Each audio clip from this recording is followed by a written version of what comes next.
Now, traffic volumes are expected to peak on the country's major routes as scores of people head to different destinations for the Christmas holidays. Authorities are cautioning motorists to be vigilant and avoid road crashes. So far, 23 people have lost their lives in the Eastern Cape since the beginning of this month. Eastern Cape's transport spokesperson Unathi Binqose joins us now to chat more on their safety plans. Unathi, very good morning to you. It's unfortunate that 23 lives have been taken since the start of the festive season. Talk to us about some of these incidents and how they occurred. The worst day since we launched was exactly a day after the launch. The launch happened on the 30th of November, and then on the 1st of December, we had 3 terrible accidents that claimed a total of 10 lives. The worst of those happened in Gqeberha between Motherwell and KwaZakhele, where 6 people died when a buggy lost control. And unfortunately, the majority of those who died were at the back of the buggy, where you are supposed to put load. We are told that those were people who were attending some traditional ceremony. Since then we've had other fatalities. But the major dent came exactly a day after we had launched with that accident that happened in Gqeberha. However, we're keeping a close eye on some of our major routes now. Those main arteries that are connecting us with other provinces. The N2 where I am now, where there is a road safety operation, is one of those roads that we're keeping a close eye on. This stretch of the road has been highlighted by RTMC as the most dangerous in the country. It is between East London and Umtata, and it is dangerous because of the number of accidents that often occur on this stretch. So we've deployed our traffic law enforcement to ensure that they are keeping a high visibility, and we believe that through that we'll be able to curtail this carnage on our roads. What do you think are some of the major challenges that you're grappling with as a department during this festive season, which may perhaps be resulting in an increase of the number of accidents on the roads?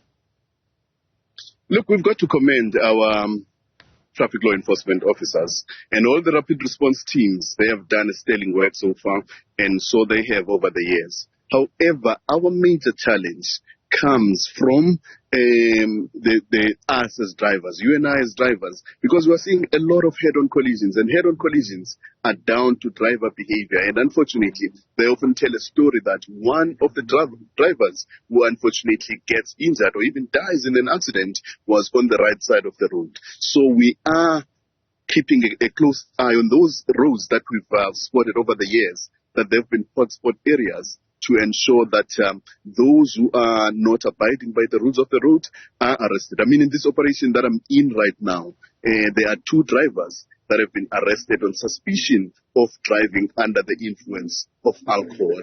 I mean, using the breathalyzers, they were way over the limit. And those are some of the challenges that the province is grappling with. We are doing all we can to ensure that our roads are safe, but we are calling on road users as well to play their role.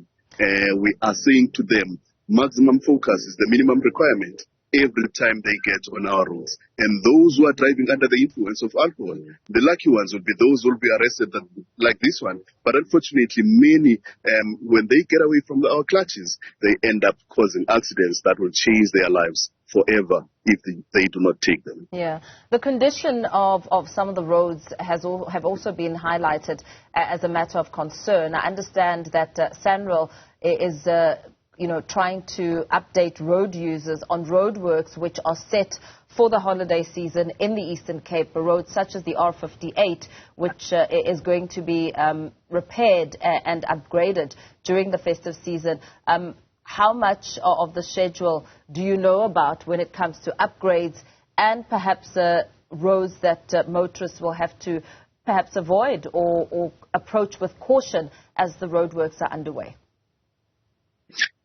Ma'am, I'm not going to get on and abuse your airwaves and claim that the roads in the Eastern Cape are in a tip-top condition.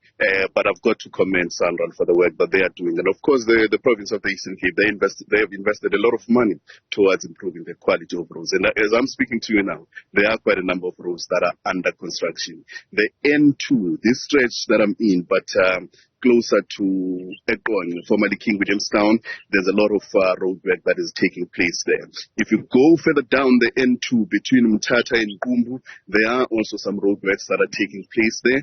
We understand that those can be frustrating to motorists, but we urge them to understand that they are done to improve the condition of the roads with the aim of minimizing these road crashes that we are seeing. And we are urging them to approach those stretches with caution and be patient and respect the directions that they are getting from our traffic law enforcement. And of course, those officials that are working on those road constructions. But it is work that is being done by national government as well as provincial government to improve the state of roads in our province. But by and large, the national roads are in a good condition. But the accidents that we are seeing are down to the way you and I as road users are behaving on our roads. And as I was driving to this operation myself, driving from East London, I mean, the amount of recklessness that we are seeing on the roads is really, really disturbing.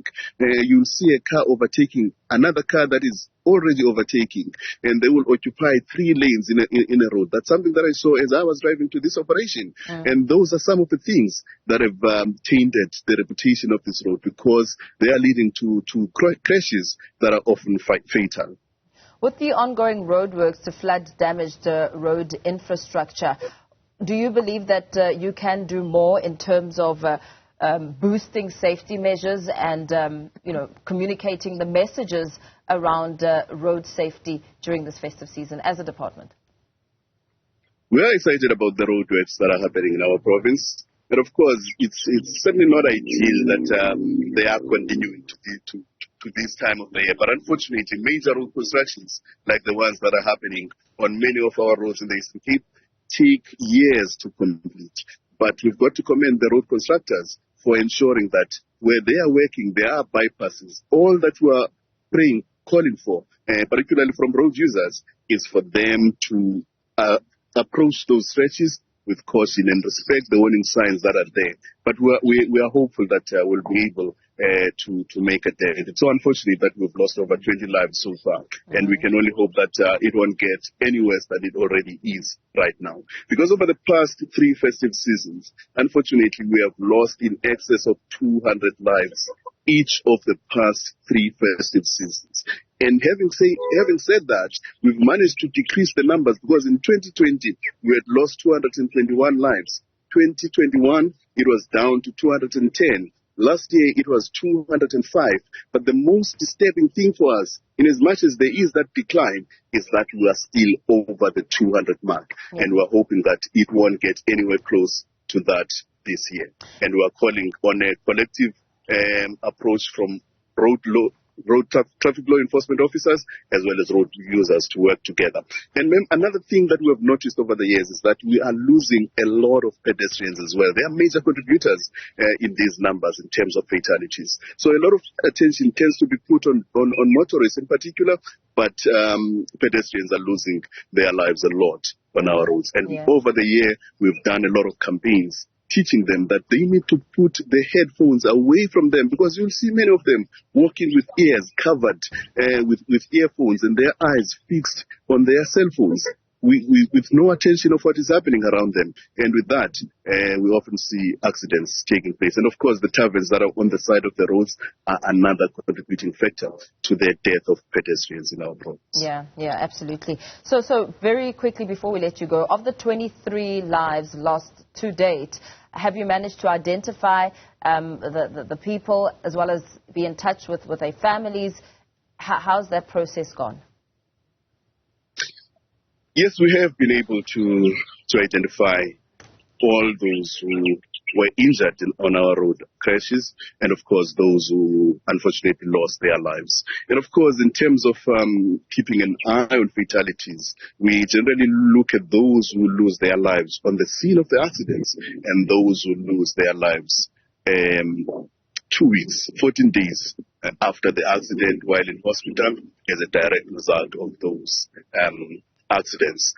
So we are not even 2 weeks into our Arrive Alive campaign, but of course we've already lost in excess of 20 lives. And like I'm saying, I'm hoping that those who are in hospital will make a speedy and a full recovery. But yeah, back to your questions, yes, we've been able to identify all those who have lost their lives in our roads, including those who are in hospital. They have been linked to their families already. Very well. Thank you so much for your time. Let's perhaps leave it there for now. Eastern Cape's transport spokesperson, Unathi Binqose, giving us some updates there on the death toll on Eastern Cape roads since the start of December. 23 lives lost and several others still injured and recovering in hospital.